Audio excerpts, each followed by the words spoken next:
सो हम शेड्यूल 3 पे थे, मैं वहीं से स्टार्ट कर रहा हूँ। और शेड्यूल 3 में आप सभी आई होप सभी पढ़ के आए होगे और आप सभी ही इसको डिफाइन करोगे वन बाय वन।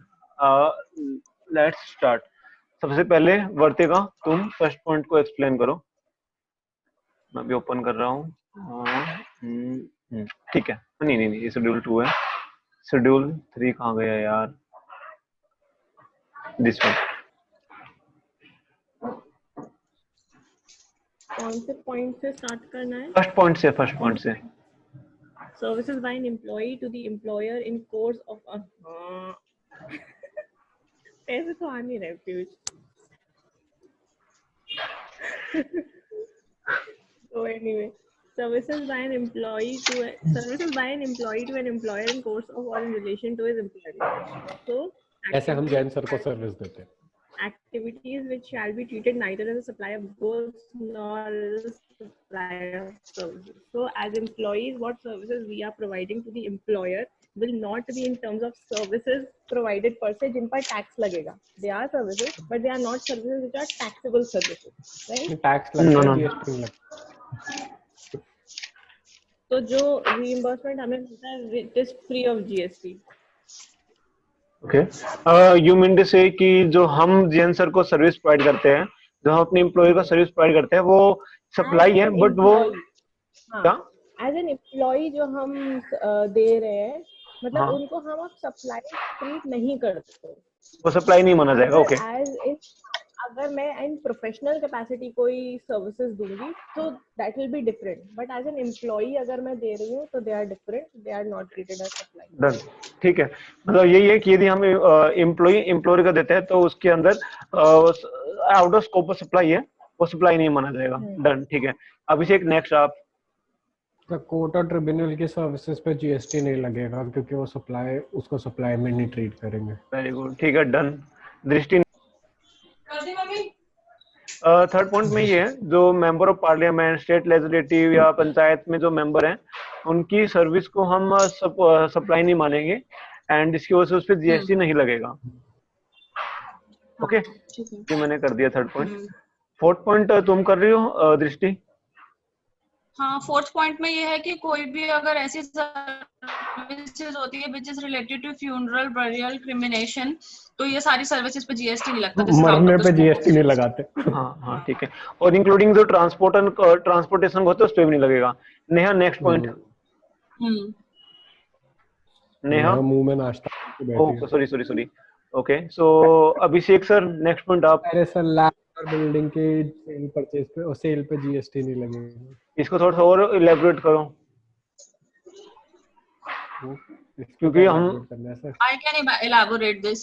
यस, दृष्टि प्लीज। इसमें ये है कि जैसे जो सेल ऑफ लैंड होता है उस पे हमारा जीएसटी नहीं लगेगा, लेकिन इसमें लिख रखा है subject to clause B of para 5 of schedule 2। तो जो शेड्यूल 2 का पैरा 5 है वो कहता है कंस्ट्रक्शन ऑफ कॉम्प्लेक्स और बिल्डिंग की बात करता है वो। तो वो जो कंस्ट्रक्शन ऑफ कॉम्प्लेक्स और बिल्डिंग की सर्विसेज है उस पे जीएसटी लग रहा है, बट सेल ऑफ लैंड पे जीएसटी नहीं लग रहा। ओके, इसका कहना मतलब ये है कि हाँ यस, कंप्लीट करो आप। और इसके आगे एक लाइन और भी लिखी हुई है, except entire consideration has been received for issuance of completion. तो अगर हमारे पास पूरा का पूरा पैसा आ चुका है कंप्लीशन से पहले तो हम उसको सेल ऑफ लैंड मानेंगे और उस पे जीएसटी नहीं लगेगा। तो अगर मैं इसको 2 लाइन में समराइज करूं तो ये है कि सप्लाई ऑफ लैंड पे नहीं लगेगा, लेकिन अगर कुछ कंस्ट्रक्शन की या कंस्ट्रक्शन ऑफ कॉम्प्लेक्स या बिल्डिंग की कोई सर्विसेज दे रहे हैं तो उस पे जीएसटी लगेगा। ठीक है। उसमें ये वर्ड यूज किया हुआ है, क्या नाम है, शेड्यूल के अंदर, शेड्यूल 2 के अंदर, पैरा 5 के अंदर, कि यदि हम सेल ऑफ लैंड और बिल्डिंग कर रहे हैं बिफोर क्या नाम है कंप्लीशन सर्टिफिकेट, तो उस पर जीएसटी लगता है। हाँ। और इसका मतलब है कि यदि हम सर्टिफिकेट की बात करते हैं तो वो out of scope of supply बन जाते हैं। Okay, done. And 6 point Vartika. Next point है एक्शन। यार, एक्शनेबल क्लेम मुझे नहीं पता, कभी मुझे याद नहीं रहता, बट लॉटरी, बेटिंग, गैम्बलिंग हम सप्लाई में इंक्लूड नहीं करते, जैसे कि वेजर्स होते हैं। डन। कोई एक्शनेबल क्लेम को बताएगा क्या होता है चीजों को, और उसमें जितने पैसे को भी दो, बट एक्शनेबल क्लेम मुझे नहीं पता। ओके, कोई बताएगा एक्शनेबल क्लेम क्या होते हैं? फ्रेंड्स एक्शनेबल क्लेम क्या होता है? जैसे कि हमने किसी को लोन दिया, वो एक एक्शनेबल क्लेम है। जैसे डेटर्स हैं हमारे, हमने क्या नाम है, क्रेडिट में गुड्स परचेज किया, सेल किए, वो सब एक्शनेबल क्लेम में आते हैं। Okay, and next point, 7th point किसी ने पढ़ा है ये? हाँ मैंने पढ़ा है। Very good. मे बी क्योंकि ना इसमें ये, कि नॉन टैक्सेबल टेरिटरी, बोलूं? हाँ बोलो बोलो। इसमें है कि अगर कोई नॉन टैक्सेबल टेरिटरी में से कोई एक मतलब कुछ भी सप्लाई ऑफ गुड्स होते हैं from a non taxable territory to a non taxable territory without entering India, India में वो नहीं आते हैं तो उस पे सप्लाई ऑफ गुड्स नहीं माना जाता और उस पे जीएसटी नहीं लगता। यार मतलब मुझे कोई एग्जांपल दो कि हमने आउटसाइड इंडिया से कुछ मंगवाया और बाद में हम उसको इंडिया से आने से मना कर रहे हैं, मतलब ऐसा क्यों? ऐसा क्या कुछ इसका होता है ऐसे हो मतलब? गया SEZ कि में चल रहा है आपका? नहीं नहीं जैसे नहीं। ये है कि मैंने, इसका मतलब है जैसे कि मैंने कुछ कहीं से परचेज करके आगे सेल करना है, फ्रॉम अ कंट्री ए से मुझे परचेज करना है और कंट्री बी में बेचना है और country C very is good. India. Okay. ठीक है, तो वो ए से खरीद के मैं डायरेक्ट बी को बेच रही हूँ बट वो इंडिया में मैं एंटर नहीं करवा रही, मतलब इंडिया के पोर्ट्स पे वो गुड्स नहीं आ रहे। हाँ सही कह रहे हो आप, यही केस है एक्चुअली में। इसमें इसमें क्या केस है कि जैसे कि हमने अमेरिका से कुछ परचेज किया और अब हम अमेरिका से परचेज करके हम कनाडा में सेल करना है, सो हम डायरेक्टली मतलब इंडिया में ना लाके हम उसको डायरेक्टली कि कनाडा में ही हाँ दे देंगे गुड्स, तो इसलिए हमारा वो पहले इंपोर्ट बनता, हम फिर बाद में उसको एक्सपोर्ट रेट करते, तो हमको पहले इंपोर्ट पे ड्यूटी देनी पड़ती है और बाद में हम इसको एक्सपोर्ट पे रिफंड के रूप में जाते हैं। तो गवर्नमेंट ने कहा कि out of scope he supply है, और इवन आप कस्टम एक्ट पढ़ोगे ना, कस्टम एक्ट के अंदर इसको इंपोर्ट की डेफिनेशन में भी कवर नहीं किया गया, तो ना नहीं इधर ये करा हुआ इंपोर्ट है हाँ। ना ये एक्सपोर्ट है। तो गवर्नमेंट ने इसको out of scope of supply treat किया है और ये बाद में अमेंडमेंट हुई है, ये पहले अमेंडमेंट नहीं हुई है। Clear to everyone? ठीक। यस ठीक है। Yes sir. हाँ ओके। अभी कोई न्यू पर्सन ऐड हुआ है क्या इसमें? दिव्यांशु। दिव्यांशु, ओके ठीक है। दिव्यांशु सर, मतलब अभी हम शेड्यूल 3 कर रहे थे एंड फर्स्ट 6 पॉइंट बहुत सिंपल से, सो वो सभी मतलब दृष्टि ने, वर्तिका ने, अभिषेक ने, नेहा ने मिलके खत्म किया उनको, एंड 7th पॉइंट हमने अभी आपके साथ किया है। कोई डाउट इसमें? ओके सर, नहीं सर हो गया सर, क्लियर है। Okay okay. सर 8 पॉइंट को आप एक्सप्लेन करोगे sir? Supply of warehouse goods to any person before clearance of for home consumption. क्योंकि ये ना बाद में अमेंडमेंट हुई थी, जो बुक का लिंक मैंने आपको शेयर किया था उस बुक में ये पॉइंट नहीं था, सो और ये थोड़ा सा ट्रिकी पॉइंट है, एंड इवन नहीं आता तो कोई इशू नहीं है, किसी को आती है। हाँ यस यस प्लीज। हाँ, इस केस में क्या है कि अगर हमने कोई भी इंपोर्ट किया है गुड्स का फॉर फर्दर सेल, हमें सेल करनी है या रिपोर्ट किया और वो हमने कस्टम वेयर हाउस में, बॉन्डेड वेयर हाउस में रखा, उसको क्लियर नहीं करवाया होम कंजप्शन के लिए और फिर वहीं से एक्सपोर्ट कर दिया दूसरी कंट्री में, वेदर फॉर फर्दर सेल और वेदर फॉर मैन्युफैक्चरिंग और फर्दर एनी प्रोसेस, ओके, तो वो हमारा इंपोर्ट नहीं माना जाएगा। इंपोर्ट नहीं माना जाएगा, आप ये कह रहे हो? सॉरी नहीं, वो हमारा इसमें जीएसटी में सप्लाई नहीं माना जाएगा। ओके, रीजन क्या है इसका? मींस हमने ऐसा क्यों किया, उसको सप्लाई क्यों नहीं ट्रीट कर रहे कि मतलब हम किसी मतलब लेट्स से हमने इंपोर्ट किया, क्योंकि उसपे हमने उसको इंपोर्ट ड्यूटी भी पे नहीं करनी है, उसको हम क्लियर नहीं करवा रहे हैं जिस गुड्स को, तो उसपे हम इंपोर्ट ड्यूटी भी पे नहीं करते हैं, ठीक है, और वो इंडिया में एक्चुअली में यूज भी नहीं हो रहा, इंपोर्ट करके हम उसको इंडिया में सेल नहीं कर रहे हैं। मतलब मतलब मुझे लग रहा है कि आपको आता है, बट आप थोड़ा सा 1-2 वर्ड्स बीच में छोड़ रहे हो जिसकी वजह से क्लैरिटी नहीं हो पा रही, ऐसा क्यों ये इस एक्ट में ये किया है। मतलब लेट्स मैं रिज्यूम करता हूँ, मैंने अमेरिका से गुड्स इंपोर्ट किया, इंपोर्ट करके मैंने होम कंजम्पशन में नहीं लिया, मैंने वेयर हाउस में रख लिया, वेयर हाउस से मैंने बी पर्सन को सेल कर दिया। अब मैं बी पर्सन को सेल कर देता हूँ तो उस पे आप हम उस पे जीएसटी क्यों नहीं पे करेंगे? मेरा क्वेश्चन ये है, क्योंकि अब ओनरशिप ट्रांसफर हो गई है, so why we are not paying GST? क्योंकि वो इंडिया में हमने उसको क्लियर नहीं करवाया है ना। नहीं अभी जैसे वो गुड्स क्लियर नहीं हुए हैं, मैं बोलूं एक मिनट? हाँ प्लीज। हमने कुछ इंपोर्ट किया, हाँ वेयर हाउस में गुड्स थे और वेयर हाउस में गुड्स है और वही के वही वो सेल हो गए, ठीक है। हाँ, हमने उसको क्लियर नहीं कराया, तो हमने उस पे अभी इंपोर्ट ड्यूटी भी पे नहीं की है। अब जब वो क्लियर होंगे पर्सन Very बी good. जिसको हमने सेल किया है वो वहां से हाँ, उसको क्लियर कराएगा, है ना, और वेरी वो गुड, उस पे जीएसटी भी पे करेगा, और इनपुट मतलब इंपोर्ट ड्यूटी भी वही पे करेगा और जीएसटी भी वही पे करेगा। बिल्कुल सही, बिल्कुल सही, बिल्कुल सही। अच्छा हाँ। कि इसमें आपने ये लाइन मिस की थी नेहा, सो मैं आपको इसको एक्सप्लेन कर हम्म देता हूँ। हम्म पहले इसमें दिक्कत आती थी, हमें प्रैक्टिकली चीज में हमको दिक्कत आती थी। यहाँ पे हूँ मैं, ये रहा। ओके, सो क्या केस है, जैसे कि हमने यूएसए से गुड्स इंपोर्ट की। ये एक मिनट कुछ पूछूं? हाँ, तो यस, दिस इज लाइक जैसे वेयर हाउस में गुड्स है, मैं अभी मेरे वेयर हाउस में गुड्स है और मैंने किसी को विदाउट सेल करे, मतलब सेल नहीं, विदाउट वेयर हाउस से गुड्स निकाले किसी को ट्रांसफर कर दिए, हाँ है ना? ये वही केस है ना कि हाँ, ये मैंने वही वेयर केस हाउस है, ये वही केस है। वहीं पे पड़े लेकिन अभी सेल आउट नहीं हुए, तो वो जो सेल हमने करा है उसको हम मान रहे हैं कि सप्लाई नहीं माना जाता है ना? हाँ हाँ हाँ, ठीक है, आप समझा दो। ठीक है, तो हमारा पीयूष, मैं केस क्या है? मतलब इसको ऐसे कह सकती हूँ कि अगर मैं जब जब मैं होम कंजम्पशन के लिए उसको निकालूंगी, क्लियर करवाऊंगी, तभी मैं उस पर जीएसटी पे करूंगी, हाँ, राइट? तभी आप उस पर जीएसटी पे क्योंकि करोगे। दोनों पॉइंट्स यही कहते हैं ना, ए और बी में कंसाइनी की बात आती है। हाँ ठीक है, पहले हम ए पॉइंट को क्लियर कर लेते हैं। ओके, सो अब इसको मैं इसमें हमने लेट से यूएसए से इंपोर्ट किया।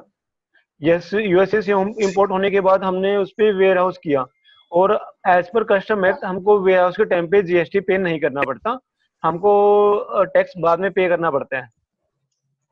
ओके, जब हम होम हाँ, कंजम्पशन ओके। पे करवाते हैं, तो वेयर हाउस करवाने के बाद मैंने उसको सेल किया बी को सेल करने के बाद बी ने अपना होम कंजम्पशन से निकलवाया। तो मेरा क्वेश्चन ये था, मतलब यहाँ पे ये लिखा हुआ है कि जब हम सेल करते हैं बी को, तो उस पे वो सप्लाई नहीं मानी जाएगी। क्योंकि इसका रीजन क्या है, जब हम होम कंजम्पशन के लिए करवाते हैं, तो जो पर्सन निकलवाता है उसको टैक्स पे करना पड़ता है, इंपोर्ट ड्यूटी पे करनी पड़ती है। और as per section 5(4) sorry, as per section 5 proviso, import जो इंपोर्ट की ट्रांजैक्शन की लेवी तब आती है जैसे कस्टम के अंदर आती है। देयरफॉर गवर्नमेंट ने कहा कि यार ऐसे ना पर्सन को 2 बार टैक्स पे करना पड़ जाएगा। फर्स्ट तो जब वो अपना गुड्स बी को सेल करते हैं तब, as secondary at the time of home consumption. तो इस चीज को अवॉइड करने के लिए इसको out of scope of supply किया गया। Okay to all? Ankur sir आया समझ में? मतलब आप थोड़ी सी लेट बाद आए नहीं थे। भाई, अभी तो मैंने बीच में ज्वाइन किया था ना। ठीक है ठीक है ठीक है, मैं आपको दोबारा से एक्सप्लेन करता हूँ ये।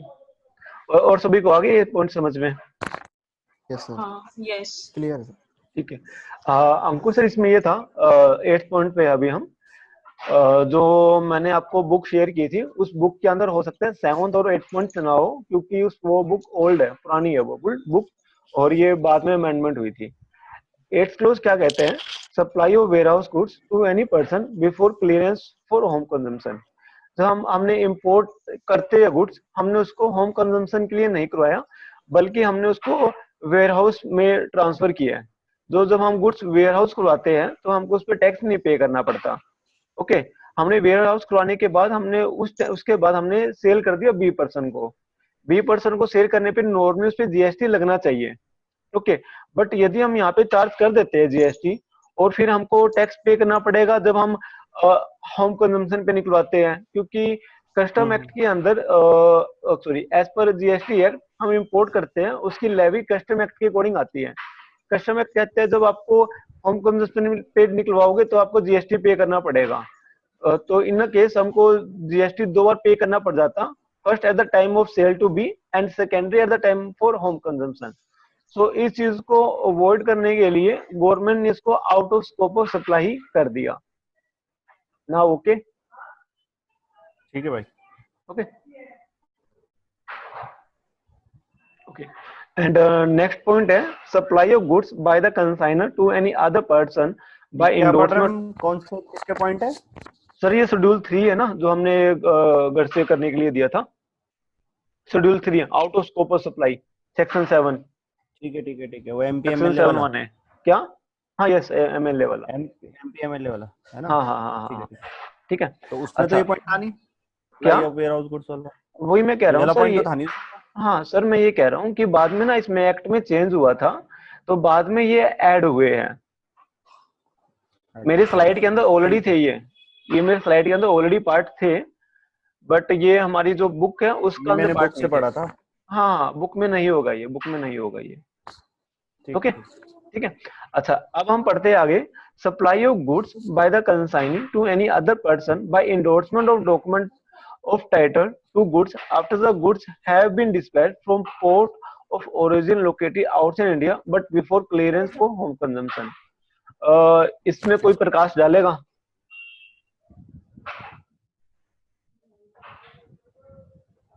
इसमें नहीं था। ठीक है, ठीक है। वर्तिका, दृष्टि, नेहा, अभिषेक, दिव्यांशु। एक मिनट यार, मैं पढ़ रही हूँ। हाँ हाँ हाँ, इन सब पॉइंट्स का लिंक हमारे जीएसटी के साथ है। पारुल, मतलब कोई भी इसी पॉइंट को ले सकते हैं। पारुल, आपको 8A समझ में आ गया था?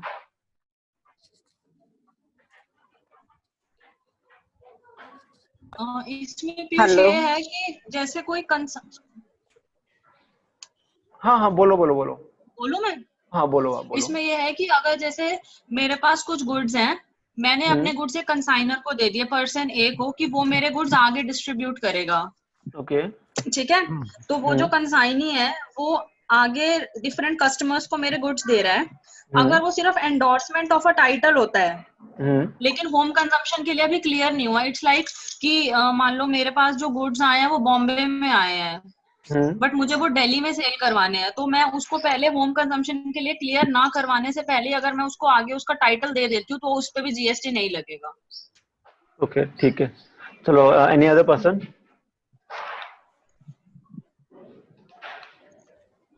पारुल, आपको मुझे 8A? उतना क्लैरिटी नहीं आ रहा है इस पे। कोई ना, कोई ना, अभी इसको करेंगे, अभी करेंगे। पारुल, ये 8A क्लियर है आपको? हाँ जी, मैं सुन रही हूँ, समझ आ रहा है मुझे। बट मैंने अभी थोड़ा लेट ज्वाइन किया, पहले वाले पॉइंट्स में अभी दोबारा से मतलब कोई ना, इट्स योर फॉल्ट। ओके, तो हम अभी बी पॉइंट को करते हैं। बी पॉइंट के लिए मैं जगह निकाल लेता हूँ यहाँ पे। ओके, बी पॉइंट क्या कहते हैं, जैसे कि ना मैंने यूएसए से गुड्स। ट्राई करूं? हाँ प्लीज प्लीज दिवांशु। है ना, तुम्हारा एग्जांपल लेके चलते हैं। चलो लेट्स से यूएसए में कंसाइनर है, वो अपने गुड्स इंडिया में सेंड करता है, कंसाइनी है उसका इंडिया में, अभी गुड्स वेयर हाउस के अंदर है, वहां से मतलब क्लियर नहीं हुए। ठीक है, क्लियर होने से पहले कंसाइनी फर्दर उसको सेल कर देता है। फिजिकल डिलीवरी नहीं होती है, बस एंडोर्समेंट ऑफ डॉक्यूमेंट, मतलब एंडोर्समेंट ऑफ टाइटल ट्रांसफर हो जाता है गुड्स का। अभी क्लियर नहीं हुए गुड्स, अब वो सेकंड पर्सन जो बायर है वो उसको क्लियर कराएगा, तो जीएसटी वही पे करेगा विद इंपोर्ट ड्यूटीज पे। जिसके अंदर क्या है, इसके अंदर ना ये किसी केस नहीं है, ये हाई सी सेल का केस है। मैं बताता हूँ, जैसे कि हमने यूएसए से गुड्स इंपोर्ट करवाई और अभी हम ये पानी के अंदर है, ये मैं पानी बना रहा हूँ, मेरी ड्राइंग इतनी गंदी सी है। सो ये पानी के अंदर है, हम अभी हाई सी के अंदर है, और इसी के अंदर ही मैंने ना किसी पर्सन बी को सेल कर दी गुड्स। हमने यहाँ पे सेल टू बी कर दिया। ओके, हाई सी के अंदर ही। ओके, उसके बाद हम ये बाद में इंडिया के अंदर आती है, इंडिया के अंदर हम फिर होम कंजम्पशन के लिए निकलवाते हैं। ओके, इसका मतलब है कि हमने इंडिया से में आने से पहले और यूएसए के निकलने के बाद हमने गुड्स किसी सेकंड पर्सन को सेल की है, तो वो सप्लाई ऑफ वो स्कोप ऑफ सप्लाई में नहीं आएगा।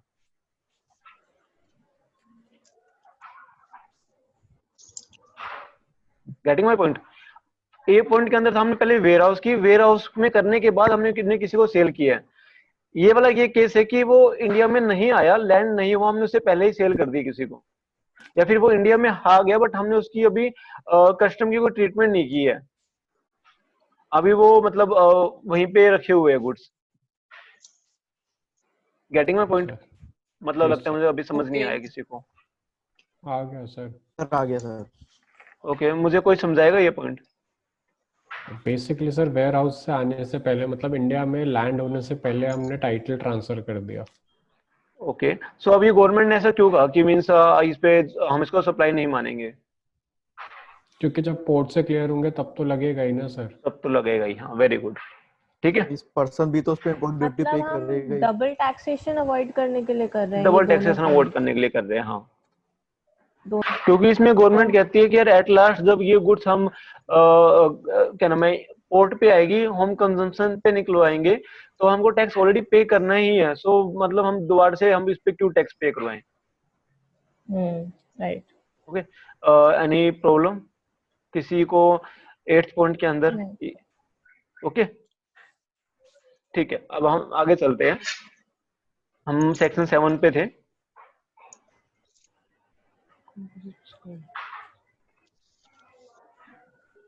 सेक्शन 7 काफी बड़ा सेक्शन है। ओके, मैंने कहीं लिखा हुआ section 7 complete in one go. हाँ, ये रहा। देखो, सबसे हमने पहले सेक्शन 7(1) पढ़ा था। For the purpose of this act the expression supply includes, inclusive definition है। इसमें क्लोज ए था, all form of supply of goods और service or both such as sale, transfer, barter, exchange, licence, मतलब for consideration in the course of furtherance of business. इसमें हमने 4 word pick किए थे। Supply होनी चाहिए, गुड्स और सर्विस की होनी चाहिए, कंसिडरेशन होना चाहिए और बिजनेस होना चाहिए। ओके, उसके बाद था बी पॉइंट था import of goods for consideration whether or not in a course of furtherance of business. Likewise मैंने कोई अपना प्ले स्टोर से कोई गेम डाउनलोड किया, गेम परचेज किया है, वो मेरे लिए बिजनेस नहीं है, बट फिर भी उसके ऊपर जीएसटी उसको सप्लाई मानी जाएगी। ठीक है, अब है next point, the activity specified in schedule 1 made or agree to be made without a consideration.